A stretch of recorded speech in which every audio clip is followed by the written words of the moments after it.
मैं advocate Zakir Chaudhary, Saharanpur district court. आज मैं बात करना चाहूँगा यूनिफॉर्म सिविल कोड के ऊपर। पिछली वीडियो में हमने कोई ज़्यादा जिक्र इस विषय पर नहीं किया। वो इसलिए नहीं किया था क्योंकि प्रधानमंत्री जी के द्वारा दिए गए स्टेटमेंट पर ही सिर्फ हमें कुछ सवाल खड़े करने थे। वीडियो के अपलोड होने के बाद बहुत सारे लोगों के फ़ोन आते हैं कि हमें नहीं समझ आ रहा है कि यूनिफॉर्म सिविल कोड आखिर है क्या। देखिए, मैं बताना चाहूँगा कि यूनिफॉर्म सिविल कोड आखिर है क्या। यूनिफॉर्म सिविल कोड भारतीय संविधान के आर्टिकल 44 में दिया गया है और इसमें ये बात कही गई है कि राज्य सरकार भारत के राज्य क्षेत्र में नागरिकों के लिए एक समान कानून बनाने का प्रयास करेगी। यानी कि हर धर्म का अपना अलग कानून है। जैसे हिंदू धर्म का अपना अलग कानून हो गया, मुस्लिम धर्म का अपना अलग कानून हो गया, पारसी का अपना अलग हो गया, बुद्धिस्ट का अपना अलग हो गया, सिख के कुछ अपने पर्सनल लॉ हैं वो अपने उनके अलग हो गए। तो हमारे इंडिया में हर धर्म के अपने अलग अलग पर्सनल कानून हैं। तो सरकार ये चाहती है कि इन सब कानूनों को ख़त्म करके हम सब के लिए एक समान कानून बनाए ताकि सबको एक ही कानून को मानना पड़े। ये सरकार का प्रयास है और वो यही चाहती है। लेकिन जो आर्टिकल 44 बात करता है यूनिफॉर्म सिविल कोड की कि हर राज्य में सरकार जो है प्रयास करे लाने का, तो सरकार के लिए एक बड़ी चुनौती भी है कि वो कैसे इस कानून को लागू करेंगे। क्या वो पूरे इंडिया लेवल के सभी राज्यों में इस कानून को लागू करेंगे या अपनी मर्जी से जहाँ चाहें उस राज्य में लागू करेंगे? ये एक अपने आप में भी सवाल खड़ा हो जाता है, क्योंकि यूनिफॉर्म सिविल कोड का दायरा कोई छोटा दायरा नहीं है, बहुत बड़ा दायरा है। इसको समझने में भी बहुत सारा पढ़ना होता है। इतनी आसानी से ये समझ नहीं आता लोगों को। अब सरकार 2024 के इलेक्शन से पहले अब इसको लागू करने की बात कर रही है। कमेटी गठित कर दी गई है। देखना ये होगा कि वो हर राज्य में अलाउ करेगी अलग अलग, या सब पूरे इंडिया लेवल के जितने भी राज्य हैं सब जगह एक सा कानून होगा। अब सवाल ये आ जाता है कि एक कम्युनिटी को टारगेट किया जाता है, इशारा दिया जाता है कि आपके कानून ख़त्म हो रहे हैं। एक डर, एक भय, एक दहशत बना दी जाती है और सोशल मीडिया पर, अखबारों में, न्यूज़ चैनल पर यह दिखा दिया जाता है कि मुसलमानों के सारे कानून ख़त्म हो गए। मैंने पहले वीडियो में भी कहा था कि आप हिंदू कम्युनिटी के जो कानून हैं उनको ख़त्म करने का जिक्र क्यों नहीं करते? पारसी का क्यों नहीं करते? बुद्धिस्ट का क्यों नहीं करते? सिखों का क्यों नहीं करते? अभी एक वीडियो मैंने देखा, फ्राइडे को एक पत्रकार सहारनपुर के जुमा मस्जिद के इमाम से पूछते हैं कि आप यूनिफॉर्म सिविल कोड पर क्या कहना चाहेंगे। उस वीडियो को देखकर बड़ा मन खराब होता है और मन ऐसा करता है कि वो पत्रकार ये सवाल मुझसे करे, मैं उनको आईना दिखाऊं। लेकिन उस तरह की पत्रकारिता जो चल रही है वो उसके पीछे किसी ना किसी का हाथ ज़रूर होता है। पत्रकार अक्सर उस व्यक्ति से सवाल करते हैं जो कानून का जानकार नहीं होता,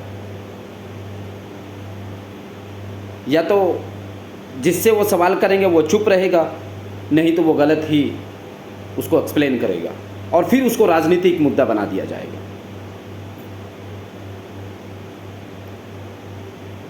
देखिए, इस तरह का अगर आप कोई क्वेश्चन करते हैं यूनिफॉर्म सिविल कोड को लेकर के, मैं ये कहना चाहूँगा कि आप कानून के जानकार से सवाल करिए। मुस्लिम आम जनता से, उस भोले भाली जनता से सवाल बिल्कुल मत करिए जिसको इस बारे में नहीं मालूम है।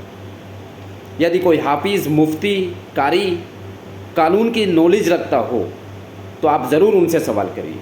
लेकिन अगर आपको ये मालूम है कि उसको कानून की नॉलेज नहीं है, जानकारी नहीं है, तो आप वो सवाल गलत करते हैं। आपको यदि मुस्लिम कम्युनिटी को जुमे के दिन सवाल करना है तो मैं ये कहता हूँ जुमे के दिन से भी अलग जितने दिन आपके पास और बचते हैं, हर रोज़ मुझसे सवाल करिए, मैं आपको जवाब दूंगा। लेकिन आप मस्जिद के बाहर खड़े होकर के सवाल करते हैं, ये अपने आप में एक पॉलिटिकल रूप देने की कोशिश करते हैं। ये सरासर सब समझ आता है कि आपकी मंशा क्या है। आप यही सवाल करते हैं कि यूनिफॉर्म सिविल कोड अलाउ होगा, मुसलमानों के कानून ख़त्म हो जाएंगे, मुसलमानों के अंदर दहशत दिखा दी जाती है, मस्जिद से नमाज़ पढ़ के निकलते हैं, उनके तस्वीरें दिखा दी जाती है, और एक क्वेश्चन करते हैं, क्वेश्चन का कोई सही जवाब नहीं देता, उस पर सवाल खड़े कर देते हैं। हमसे सवाल करिए, जिस मुद्दे पर तुम सवाल करना चाहते हो उस पर सवाल करिए। कानून पर सवाल करना चाहते हो करिए, यूनिफॉर्म सिविल कोड पर सवाल करना चाहते हो करिए, हिंदू सक्सेशन एक्ट पर सवाल करना चाहते हैं करिए, हिंदू मैरिज पर सवाल करना चाहते हैं करिए, कॉन्स्टिट्यूशन पे सवाल करना चाहते हैं करिए, पॉलिटिकल पे सवाल करना चाहते हैं तो करिए, हम तुम्हें जवाब देंगे। मेरा सवाल है उन पत्रकारों से जो मस्जिदों के बाहर जाके खड़ा होकर के इसका पॉलिटिकल रूप देना चाहते हैं। यूनिफॉर्म सिविल कोड अगर अलाउ होगा, क्या ये सिर्फ मुसलमानों के लिए होगा? ये हिंदुओं के लिए नहीं होगा, उनके लिए भी उतना ही होगा, पारसियों के लिए भी उतना ही होगा, सबके लिए अलाउ होगा, एक मुस्लिम के लिए नहीं। आप मंदिर में जाकर के, गुरुद्वारे में जाकर के सवाल क्यों नहीं पूछते? केदारनाथ यात्रा चल रही है, चलते हुए भक्तों से क्यों नहीं पूछते? इसलिए नहीं पूछते क्योंकि इसको मुसलमानों को टारगेट करके पॉलिटिकल रूप देना है, ये आपकी मंशा है। आप ये सवाल हिंदू कम्युनिटी के लोगों को क्यों नहीं पूछते कि हिंदू मैरिज एक्ट 1955 को ख़त्म कर दिया जाएगा, हिंदू सक्सेशन एक्ट 1956 को ख़त्म कर दिया जाएगा, जिसमें आपकी लड़कियों को अधिकार दिए गए हैं प्रॉपर्टी के, जो पहले नहीं मिलते थे। हिंदू सक्सेशन एक्ट 1956 को पढ़िए, सेक्शन 6 पढ़िए, तब पता चलेगा कि यूनिफॉर्म सिविल कोड ला करके हिंदू कम्युनिटी को कितना खतरा है। Hindu minority and guardianship act 1956 को पढ़िए, बताइए हिंदू लोगों को कि आपके कितने पर्सनल कानून खत्म होने वाले हैं। Hindu adoption and maintenance act 1956 को पढ़िए, बताइए उनको कि आपके ये कानून खत्म होने वाले, आपको ये नुकसान होने वाला है। Hindu adoption and property act 1916 का कानून है, वो खत्म होगा, उस पर आप जिक्र क्यों नहीं करते? क्या सिर्फ ये कह देना कि मुसलमानों के पर्सनल कानून खत्म हो रहे हैं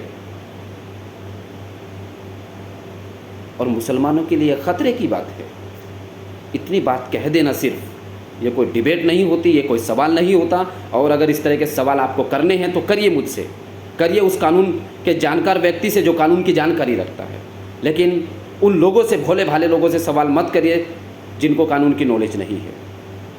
एक हाफिज़, एक मुफ्ती यदि कानून की नॉलेज रखता है तो करिए उनसे सवाल, नहीं जवाब दे पाएंगे आप उनके सवाल।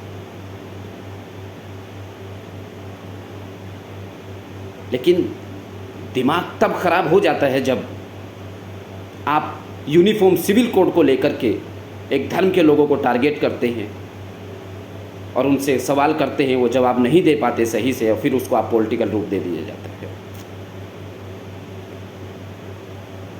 आप गुरुद्वारे में जाकर के सवाल क्यों नहीं करते? दूसरे धर्म के लोगों के जो और स्थान है उस पर जाकर के आप ये सवाल क्यों नहीं करते? क्यों इसको आप पॉलिटिकल रूप देना चाहते हैं? गलत बात है एकदम। आपको सवाल करना है तो कानून के जानकार व्यक्ति से सवाल करिए, इस तरह के भोले भाले लोगों से सवाल मत करिए। फिर मैं आपसे बता रहा हूं, मेरा सवाल ये भी है कि यदि यूनिफॉर्म सिविल कोड अलाउ होता है, क्या वो राज्य वाइज अप्लाई होगा? यानी कि सिर्फ यूपी में अप्लाई होगा या उत्तराखंड में अप्लाई होगा या पूरे इंडिया लेवल में अप्लाई होगा? यदि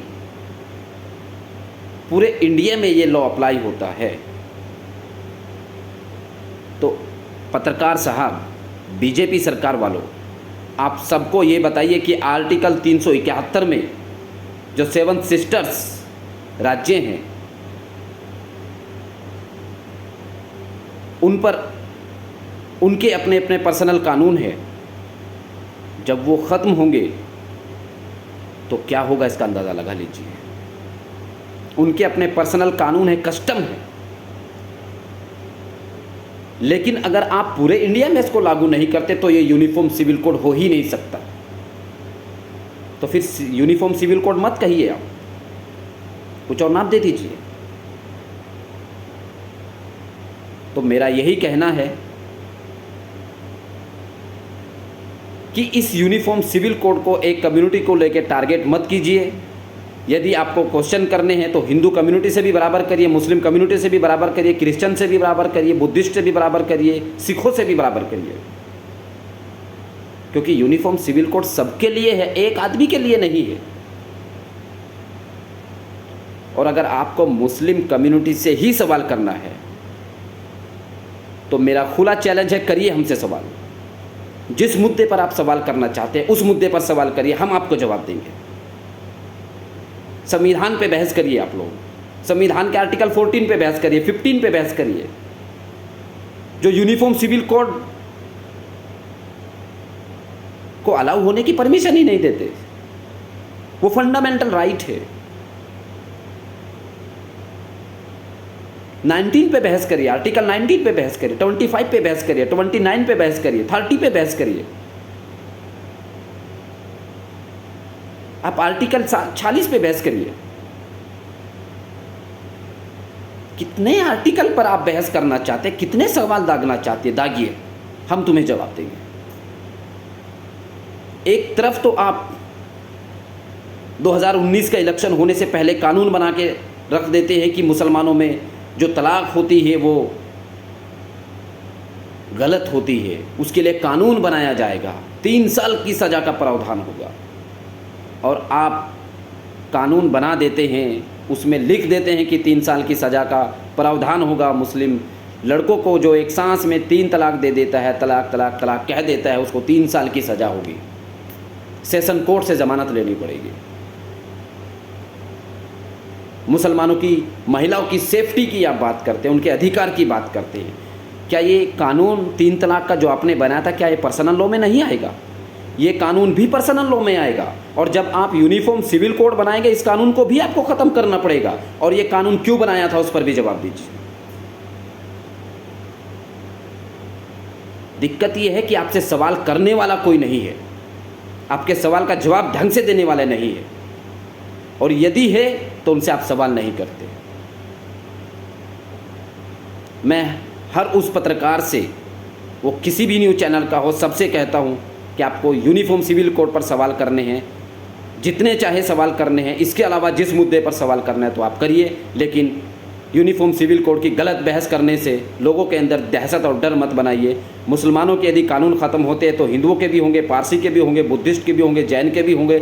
जितने यहाँ मुस्लिम से अलावा और धर्म हैं उनके भी ख़त्म होंगे। जितना मुसलमानों को इससे दहशत बना दिया जा रहा है उससे ज़्यादा आपको दहशत दूसरे धर्मों के लोगों से होगी। ये बात आप याद रखना। Thank you.